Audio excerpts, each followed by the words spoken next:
오늘 우리에게 주시는 하나님의 말씀 마태복음 25장 1절 2절 말씀입니다. 다 같이 읽겠습니다. 그때에 천국은 마치 등을 들고 신랑을 맞으러 나간 10처녀와 같다 하리니 그 중에 5은 미련하고 5은 슬기 있는지라. 아멘. 할렐루야. 우리 지난주가 부활절이었습니다. 예수님께서는 우리의 죄를 대신 지시고 십자가에서 죽으시고 그리고 부활하셨습니다. 예수님의 사역이 이 부활이 끝이 아닙니다.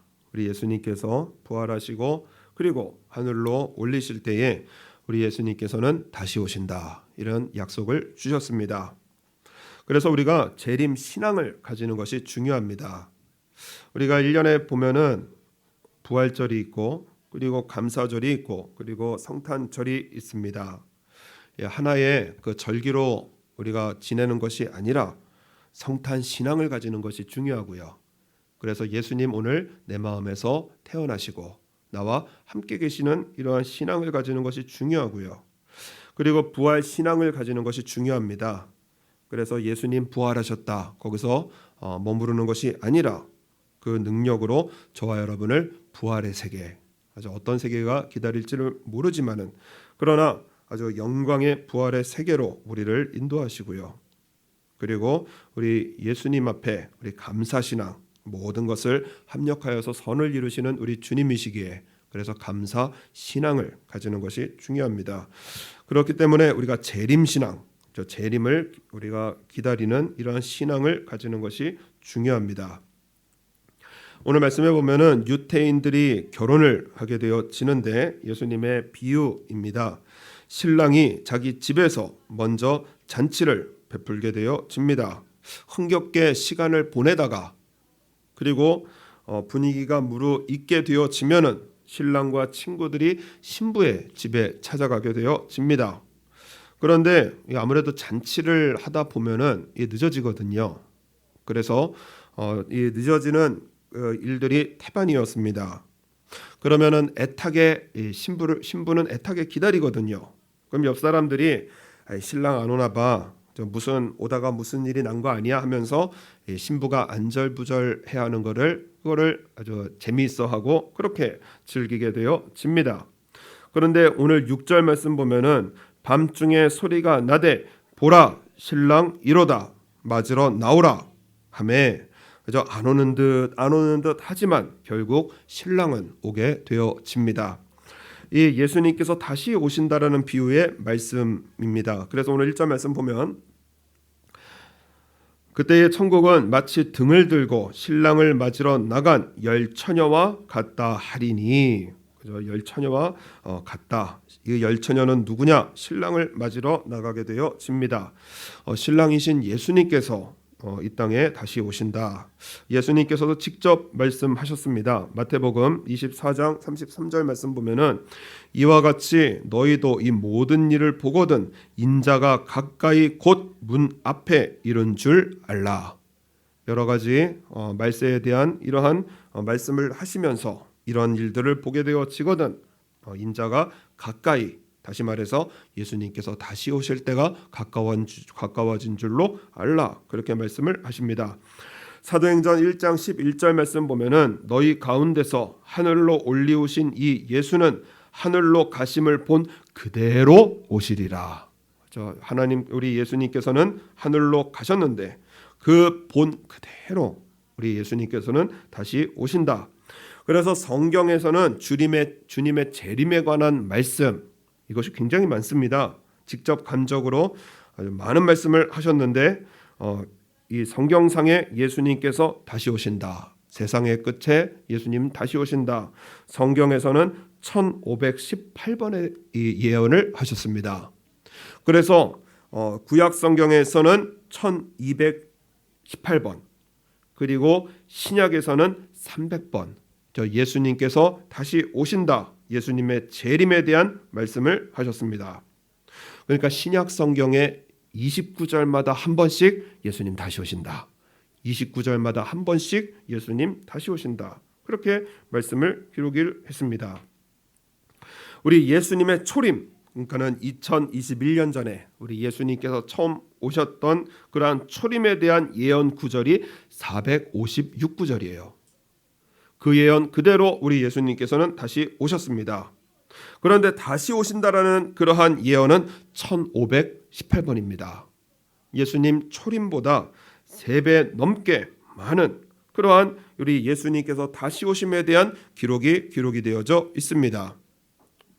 초대교회 교인들이 그 엄청난 핍박 가운데 그 로마의 열 황제가 아주 돌아가면서 그렇게 이 성도들을 핍박을 하고 그리고 많은 성도들이 순교의 길을 가게 되어집니다. 그 엄청난 핍박 속에서도 신앙을 지킬 수 있었던 이유가 무엇이냐? 예수님 다시 오신다. 그래서 재림의 신앙을 가지고 있었어요. 이 재림 신앙은 우리 성도들에게 너무나 중요한 신앙이기 때문에 그렇기 때문에 이 사단은 주님의 재림을 이상하게 만들어 버립니다. 그래서 종말론자들이 가끔 심심치 않게 나와요. 제가 아직도 생생하게 기억하는 것이 1992년 그때 제가 고등학생이었습니다. 그런데 그때의 다미선교회라고 아마 많은 분들이 기억을 하실 거예요. 다미선교회라고 1992년 10월 28일 예수님께서 다시 오신다. 그래서 온갖 방송사들이 다 몰려가서요. 과연 어디서 오나 뭐 하늘을 찍기도 하고 뭐 산을 찍기도 하고 그래서 예수님 다시 오신다. 그래서 뉴스로 아주 대대적으로 방송을 했는데 아무리 기다려도 안 오시는 거예요. 그래서 그냥 지나갔습니다. 2020년 과천의 한 그 여성 목사가 마지막 때가 가까웠기 때문에 우리는 이 기근을 피해서 태평양 한가운데 있는 피지 섬으로 이주해야 된다. 이거를 듣고요. 몇 명이 갔느냐? 그 교회 성도 400명이 피지 섬으로 다 이주를 했습니다. 마지막 때가 가까우니까 우리 피지 섬으로 이사 갑시다. 그래서 400명이 이사 갔어요. 도착하자마자 여권 다 빼앗기고요. 강제 노동의 동역이 되어지고요. 말 듣지 않으면 폭행을 당하게 되어지고요. 그래서 사회적인 큰 무리를 일으켜서 결국에는 그 여성 목사는 체포되고 구속이 되어지고 그래서 우리가 예수 재림 교회 만약에 이렇게 되면은요 뭔가 이상한 교회 아닌가. 그래서 재림이라는 이 말을 이상하게 만들어 버립니다. 그런데 아니에요. 성경에서 마지막에 하시는 말씀이 바로 예수님의 재림이고 창세기부터 요한계시록까지 1518번을 우리 예수님 다시 오신다. 그래서 우리 성경 마지막에 보면은 이것들을 증거하신 이가 가라사대 내가 진실로 속히 오리라. 그리고 마지막 말씀이 아멘 주 예수여 오시옵소서. 이래서 성경이 맞춰지게 되어집니다. 오신다 하시는 예수님께서 2021년이나 지나셨는데 아직도 안 오시고 뭐 하시나? 오늘은 오시나 내일은 오시나? 2021년간 안 오신 걸 보니까 내 생애는 안 오실지도 모르겠다. 이런 생각을 하게 만들어 버립니다. 어떤 분이 참 재미있게 글을 쓰셨는데 지난번에 소개를 시켜드린 적이 있습니다. 하루살이가 있거든요. 하루살이. 유충으로 1년을 지내다가 이제 성충이 되어져서 날개를 달고 날게 되어지면은 8시간밖에 못 사는 하루밖에 못 사는 하루살이가 있습니다. 이 하루살이를 비유를 하더라고요. 하루살이가 살고 있는 집에 그 집의 아들이 유학을 가게 되어집니다. 그래서 보통 학위 받는데 3년쯤 걸리지만은 나는 6개월 안에 돌아오겠습니다. 어머니 아버지 나 속히 돌아올게요. 그거를 하루살이가 들었어요. 이 집에 이 아들이 아주 공부 열심히 해서 아주 좋은 집도 사고 인생도 아주 그냥 빵빵하게 살려고 그렇게 아주 유학을 가는구나.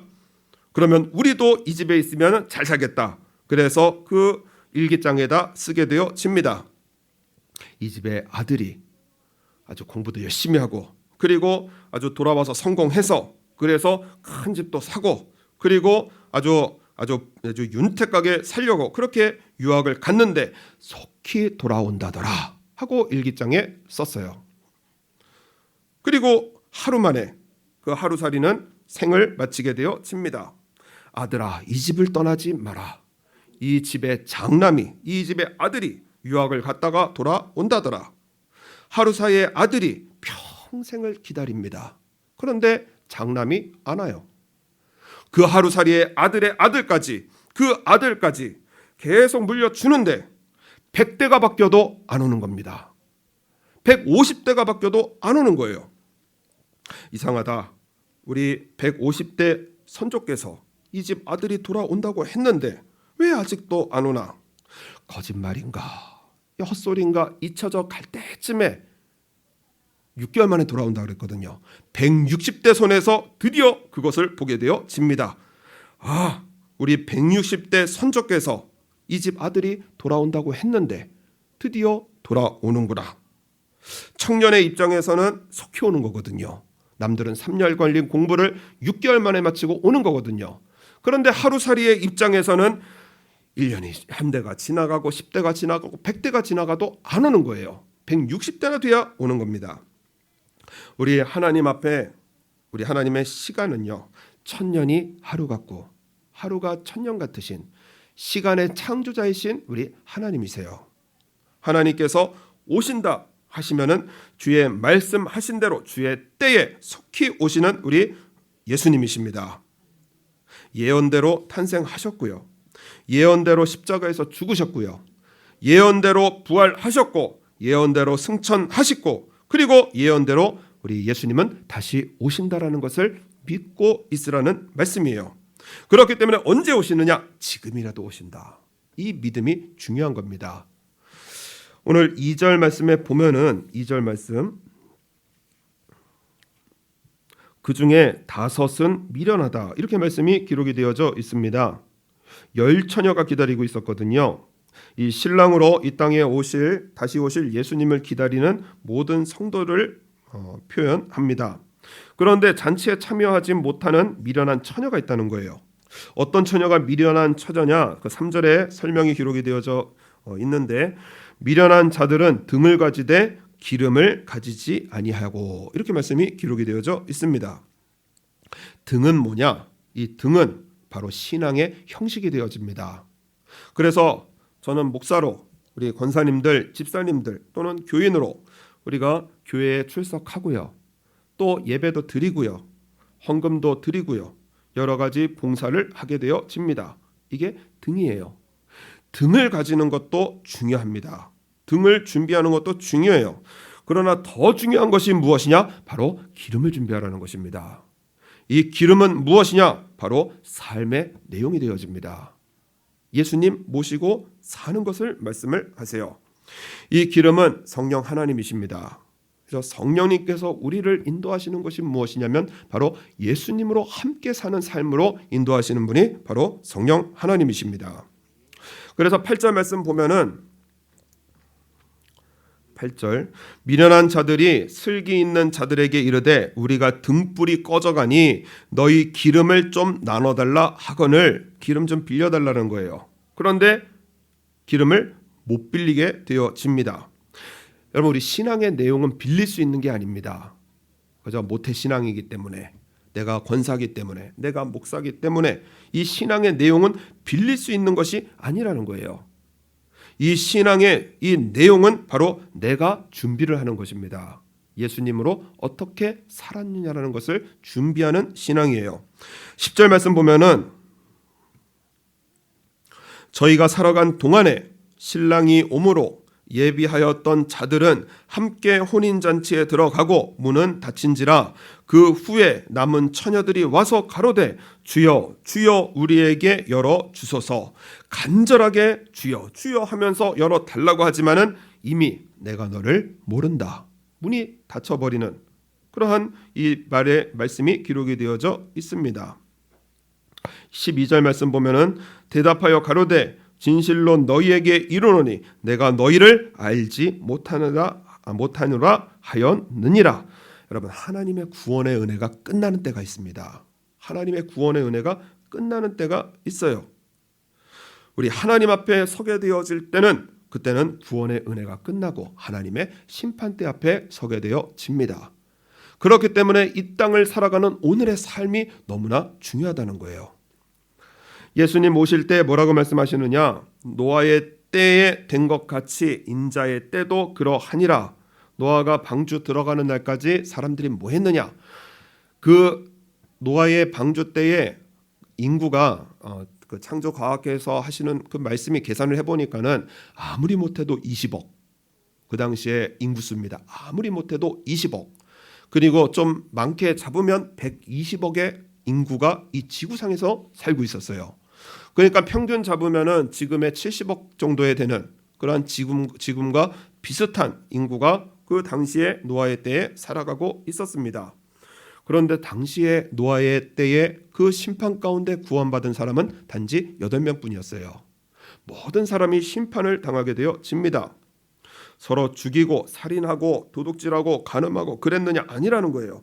노아가 방주에 들어가는 날까지 사람들이 먹고 마시고 장가들고 시집 가더니 홍수가 나서 저희를 다 멸하였으며, 당시의 사람들의 모습을 보니까 먹는 일에 마시는 일에 장가들고 시집 가는 일에, 다시 말해서 하나님께서 계시지 않는 그러한 시대를 말씀을 하십니다. 롯의 때에도 말씀을 하세요. 롯의 때와 같으리니 사람들은 먹고 마시고 사고 팔고 심고 집을 짓더니 롯이 소돔에서 나가는 날에 하늘로서 불과 유황이 비오는 듯하여 저희를 멸하느니라. 당시에는 가인의 후손들, 기계를 만드는 자, 그리고 퉁소를 부는 자, 다시 말해서 기술의 세계였고, 그리고 문화의 세대였고, 상공업의 세대였습니다. 지금과 다르지 않다라는 거예요. 우리가 뉴스를 보면은 뭐가 개발되었다. 지난주에도 많은 그 뉴스와 그들을 보니까는 뭐가 개발되었다, 무슨 기술이 개발되었다, 뭐 한국에서는 전투기를 만들어냈다, 한국에서 8번째로 뭐 전투기를 만들어냈다, 이런 이 뭔가 기술의 세대를 보고 있습니다. 텔레비전을 켜기만 하면은 먹는 얘기가 많이 나와요. 어디 집이 맛있다. 그러니까는 노아의 때와 그리고 그러한 롯의 때와 지금의 때가 전혀 다르지 않다라는 것입니다. 예수님께서 재림신앙이 중요하다고 하시는 말씀이 무엇이냐? 세상에 빠져 살지 말라는 거예요. 먹는 일에, 마시는 일에, 집을 짓는 일에, 그리고 나의 즐거움을 찾는 일에, 내가 염려에 빠져 있는 일에, 이 세상에 빠져 있는 그러한 곳에서 나오라고 말씀을 하시는 것입니다. 예수님 지금이라도 오시는 재림신앙을 가지는 것이 중요한 거예요. 그래서 설교를 준비하다가 오늘이 마지막 설교면은 난 무슨 생각을 할까? 여러분 오늘 예배에 참석하셨는데 우리 이 예배가 마지막 예배라면 나는 도대체 무슨 생각을 할까? 이 오늘의 삶이, 오늘의 우리 4월 11일의 이 삶이 마지막이라고 한다면 난 과연 지금 무슨 생각을 할까? 돈 생각을 할까? 지금도 그냥 얼마나 툭 떨어졌으면 좋겠다. 돈 생각을 할까? 저 인간 미워 죽겠는데 이런 생각을 할까? 나 지금 염려되는 일들이 있는데 이런 생각을 할까? 여러분 오늘이 마지막이라고 한다면 아무것도 쓰잘데없는 일들 가운데 우리 마음을 뺏기고 살아가는 일이 얼마나 많은지 모르는 거예요. 좀 더 가지려고, 좀 더 세우려고, 좀 더 먹으려고, 마시려고. 우리 오늘이 마지막이라고 한다면은 정말 아무것도 쓸데없는 감정 싸움, 그리고 미움, 다툼, 이런 것들로 내 인생을 망쳐가는 일들이 얼마나 많게 되어지는지를 우리 재림신앙을 통해서 깨우치게 되어집니다. 오늘이 마지막이라고 한다면 우리 무슨 생각을 할까요? 내가 하나님 앞에 내가 바르게 설 수 있을까? 내가 회개할 일이 무엇일까? 오늘이 마지막이라고 한다면 오늘이 마지막 기회인데 난 과연 무엇을 회개하고 나는 과연 어떻게 하나님 앞에 서게 되어질 것인가? 단 하나 무엇이냐면 하나님 앞에 서게 되어지는 것을 준비하면서 오늘을 보내는 것이 바로 재림신앙입니다. 실제로 9.11 테러 때에 비행기가 건물을 향해서 이제 날아가고 있었습니다. 그 당시에 비행기 안에 사람들은 오늘이 끝이구나. 이 비행기에서의 이 삶이 바로 끝이구나. 이것을 많은 사람들이 알았어요. 그렇게 그때에 비행기 안에서 핸드폰 전파가 터지기 시작하면서 그러면서 비행기 안에서부터 그냥 메시지들이 막 쏟아져 나왔습니다. 그때의 메시지 1번이 무엇이냐? 여보 사랑해. 아들들아 사랑해. 그리고 또 하나가 뭐냐? 2등이 미안해. 너 왜 그랬어? 네가 뭐 했어? 내 염려가 뭐고 걱정이 뭐고 그러면 아무것도 없어요. 사랑해, 미안해. 마지막인 순간을 딱 아는 순간에 하고 싶은 말은 사랑해와 미안해 뿐이었더라고요. 우리 주님께서 하시는 말씀이 무엇이냐? 보라, 지금은 은혜 받을 만한 때요. 보라, 지금은 구원의 날이로다. 여러분, 우리의 모든 신앙은 내일로 미루는 것이 아닙니다. 오늘 회개하고요, 오늘 순종하고요, 오늘 화해하고요, 오늘 우리의 삶에 고백이 있어야 돼요. 그래서 이 말씀을 보면은 다섯은 슬기 있는 자라 이렇게 말씀을 하십니다. 기름 준비한 5명의 슬기 있는 처녀들에게 주시는 축복이 무엇이냐? 10절 말씀 보면 저희가 살아간 동안에 신랑이 오므로 예비하였던 자들은 함께 혼인잔치에 들어가고 문은 닫힌지라. 여러분, 슬기 있는 처녀들도 안 자고 기다린 거 아니에요. 다 같이 잤습니다. 10명 다 같이 잤어요. 다 졸며 다 잤어요. 5절 말씀 보면은 신랑이 더디 오므로 다 졸며 잘세. 슬기로운 처녀 그리고 어리석은 처녀 둘 다 졸았습니다. 이것은 무슨 말씀이냐? 우리의 인간의 죄, 인간의 연약함에서 벗어날 사람 하나도 없다라는 거예요. 교회 안에 다닌다고 성숙한 사람 다니느냐? 그렇지 않다라는 거예요. 교인도 죄인들의 집합입니다. 이러한 죄인을 구원하러 오신 우리 예수님이시거든요. 그런데 중요한 차이점은 무엇이냐면 기름을 준비했다라는 거예요. 신랑이 와서 너 왜 졸았니? 하면서 꾸짖는 신랑이 아니었어요. 너는 왜 그런 죄를 지었니? 그것을 물으시는 하나님이 아니시라는 것입니다. 너는 그 죄 때문에 예수님과 어떻게 살았니? 너는 그 연약함 때문에 예수님과 어떻게 살았니? 그것을 물으시는 우리 하나님 아버지세요. 재림 신앙은 우리 예수님께서 언제 오시느냐 시간 문제가 아닙니다. 몇 년 며칠에 오시느냐 그 문제가 아닌 거예요. 재림 신앙은 무엇이냐? 바로 오늘 예수님과 함께 동행하는 시간입니다. 회개와 순종 우리 다음 주부터 살펴볼 텐데요. 로마서 13장의 말씀에 보면은 또한 너희가 이 시기를 알거니와 자다가 깰 때가 벌써 되었으니 이는 이제 우리의 구원이 처음 믿을 때보다 가까웠음이니라. 살아간다도 맞지만은요, 우리 죽어간다가 더 맞는 표현이에요. 우리 하나님 앞에 서는 날을 점점 가까워지는 그러한 우리 날을 보게 되어집니다. 밤이 깊고 낮이 가까웠으니 그러므로 우리가 어두움의 일을 벗고 빛의 갑옷을 입자. 낮에와 같이 단정히 행하고 방탕과 술 취하지 말며 음란과 호색하지 말며 쟁투와 시기하지 말고 오직 주 예수 그리스도로 옷 입고 정욕을 위하여 육신의 일을 도모하지 말라. 이게 재림신앙이에요. 낮에와 같이 단정히 행해서 방탕하지 말고 술 취하지 말고 음란과 호색하지 말고 쟁투와 시기하지 말고 예수님으로 옷을 입으면서 살아라. 이것이 우리 주님의 말씀입니다. 어느 교회 담임 목사님이 간암으로 이제 간암 말기셨습니다. 그래서 주일 설교만 하시게 되어집니다. 그런데 교회가 자꾸 부흥을 하는 거예요. 목사님은 병들고 그리고 오전 설교밖에 못 하시는 그러한 건강 형편이셨는데 그런데 교회는 오히려 부흥이 되는 것입니다. 왜냐? 목사님의 매주일 설교가 유언 설교예요. 오늘 어떻게 될지 내일 어떻게 될지 모르니까는 매주 한 번 서실 때마다 유언과 같은 설교를 하시게 되어집니다. 주라, 주는 자가 받는 자보다 복이 있다. 그동안 움켜쥐는 삶을 사셨습니까? 최소한 것만 남기고 다 주면서 사십시오. 용서하라, 사랑하라, 화해하십시오.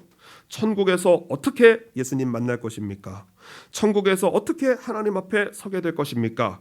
원수 맺고 살 이유가 없습니다. 남에게 원망 들을 말, 상처되는 말 하지 마시기 바랍니다. 이제는 자녀도 생각해야 합니다. 하나님의 주신 사명을 위하여 죽도록 충성해야 합니다. 하나님 앞에 설 때 아무것도 아닌 거 목숨 걸고 살아가는 일 다 회개하시기 바랍니다. 하나님 앞에 우리 서게 되어질 때 염려, 다툼, 미움, 마음속에 어떤 괴로움, 시험, 하나님 앞에 섰을 때는 정말 그것에 마음을 빼앗기고 그리고 정신 다 빼앗겨서 그래서 염려의 마음 빼앗기고 미움의 마음 빼앗기고 질투의 마음 빼앗기고 목숨 걸다시피 하면서 그렇게 살아가지만은 우리 하나님 앞에 섰을 땐 우리 사명밖에 생각할 것이 없지 않습니까? 주님 만날 준비해야 합니다. 매주간의 설교가 유언과 같은 목사님의 영혼을 짜내는 그러한 설교가 되어지고, 그 설교를 들으면서 우리 교인들도, 교회도 자신을 점검해 보며 새롭게 부흥되는 그러한 이 간증을 듣게 되어졌습니다. 우리 스스로 질문해야 됩니다. 한번 따라하겠습니다.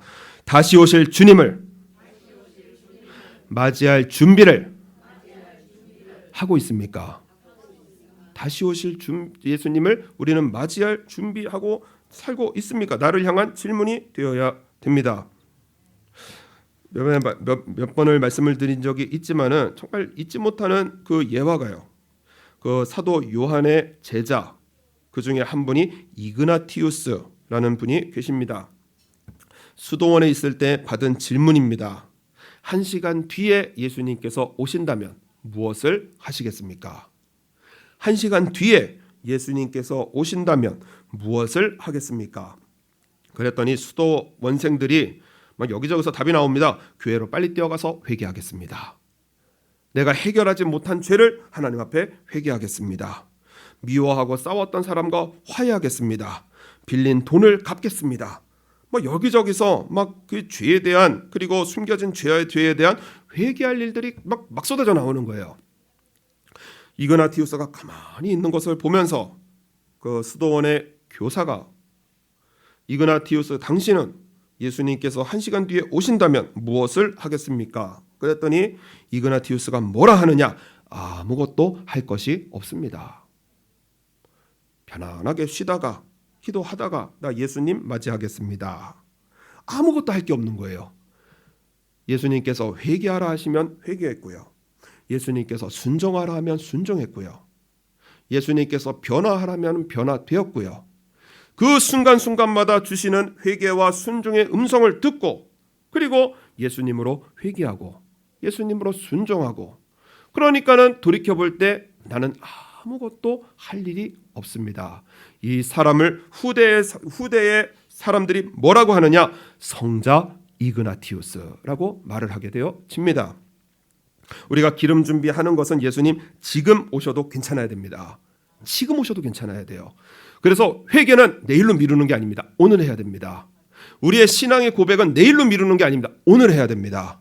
화해는 내일로 미루는 게 아니에요. 오늘 해야 됩니다. 오늘 내가 먼저 찾아가서 손 내밀고, 그리고 회개하고 사랑하고 순종하고, 그리고 주여예요. 주여. 저 오늘 해야 되는 거예요. 지금 해야 되는 거예요. 지금 하나님 앞에 우리에게 주시는 말씀, 우리에게 주시는 깨우침, 그 음성에 한번 따라하겠습니다. 아멘. 아멘이에요. 회개하라 하시면 회개하고요. 변화되라 하시면 변화되어지고요. 화해하라 하시면 화해하고요. 마음을 풀라 하면 풀게 되어지고요. 이것이 바로 우리 성자의 삶, 진정한 그리스도인의 삶으로 예수님께서 지금 오셔도 아무것도 할 일이 없는 예수님을 기쁨으로 맞이하는 진정한 그리스도인의 삶으로서 우리가 가져야 될 것이 무엇이냐? 바로 재림신앙입니다. 예수님 지금 오셔도 괜찮으셔야 돼요. 우리 한번 따라하겠습니다. 예수님 지금 오셔도 괜찮습니다. 예수님 지금 오셔도 괜찮아야 돼요. 우리 하나님 앞에 서게 되어집니다. 이 모습 그대로 쓰면 안 되거든요. 회개할 거 빨리 회개하고 순종할 거 빨리 순종해서 예수님 지금 오셔도 우리 기쁨으로 맞이하는 그러한 그리스도인의 삶으로 주여 우리의 삶을 승리하게 하여 주옵소서. 우리 옛 찬송가 168